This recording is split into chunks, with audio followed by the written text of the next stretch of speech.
Halo rekan-rekan mahasiswa, selamat datang kembali di kelas Etos Kerja Kristen.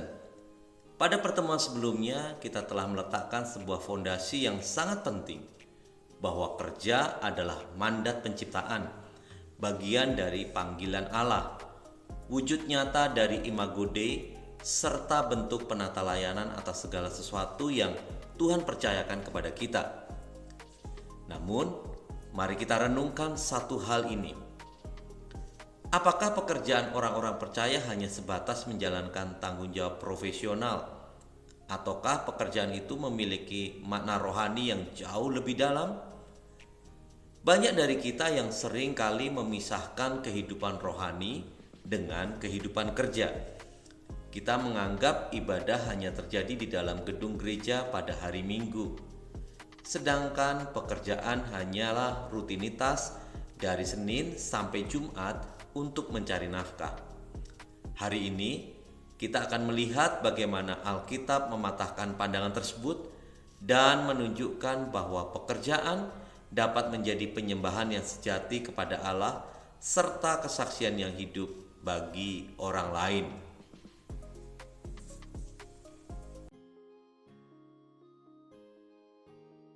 Sebelum kita membahas materinya, saya ingin saudara merenungkan beberapa pertanyaan pemantik berikut ini. Pertama, ketika saudara bekerja atau melayani, siapakah yang sebenarnya sedang saudara layani?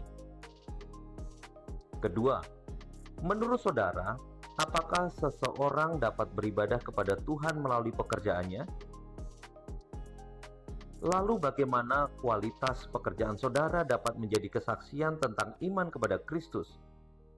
Dan ini yang paling menantang. Jika tidak ada satu orang pun yang melihat pekerjaan saudara, apakah saudara tetap akan bekerja dengan sungguh-sungguh? Mengapa? Simpan jawaban saudara, dan mari kita temukan jawabannya bersama-sama. Mari kita masuk pada bagian pertama. Kerja sebagai penyembahan kepada Allah. Rasul Paulus dalam Kolose 3 ayat 23 memberikan perintah yang sangat revolusioner. Apapun yang kamu perbuat, perbuatlah dengan segenap hatimu seperti untuk Tuhan dan bukan untuk manusia. Paulus mengajarkan bahwa segala hal yang orang percaya lakukan, termasuk pekerjaan sehari-hari, harus dilakukan seolah-olah untuk Tuhan sendiri. Pekerjaan kita bertransformasi menjadi sebuah penyembahan ketika hal itu dilakukan dengan motivasi yang benar, dikerjakan dengan segenap hati, mencerminkan ketaatan kepada Kristus, dan bertujuan memuliakan Allah. Apa implikasinya? Orang percaya tidak bekerja sekedar untuk mendapatkan gaji, mencari pujian manusia, atau memperoleh promosi. Kita bekerja sebagai bentuk respon syukur atas anugerah Allah. Lalu, bagaimana etika ini dapat diaplikasikan di dunia kerja? Dalam Efesus 6 ayat 5-9, Paulus memberikan prinsip etika bagi pekerja dan pemimpin. Bagi seorang pekerja, ia dipanggil untuk taat dan menghormati otoritas. Bekerja dengan ketulusan hati, tidak hanya rajin ketika diawasi dan melakukan kehendak Allah dalam pekerjaannya. Sedangkan bagi seorang pemimpin, ia harus memperlakukan bawahannya dengan adil, tidak menyalahgunakan kekuasaannya, karena ia menyadari bahwa semua orang pada akhirnya berada di bawah otoritas Kristus. Disinilah nilai-nilai etika seperti integritas, disiplin, keadilan, kerendahan hati, dan kasih diwujud nyatakan.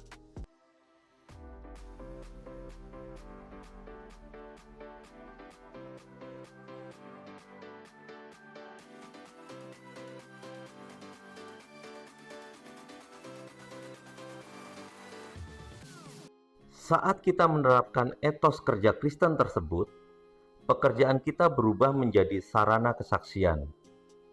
Sesuai dengan 1 Korintus 10 ayat 31, kita diminta melakukan semuanya untuk kemuliaan Allah.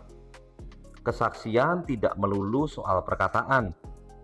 Orang percaya menjadi saksi Kristus justru ketika kita bekerja dengan jujur, menunjukkan integritas, tidak terlibat korupsi, menghormati rekan kerja, dan menunjukkan kasih dalam tindakan nyata. Dunia kerja adalah ladang misi, tempat orang percaya dipanggil untuk menjadi terang, sebagaimana tertulis dalam Matius 5 ayat 16.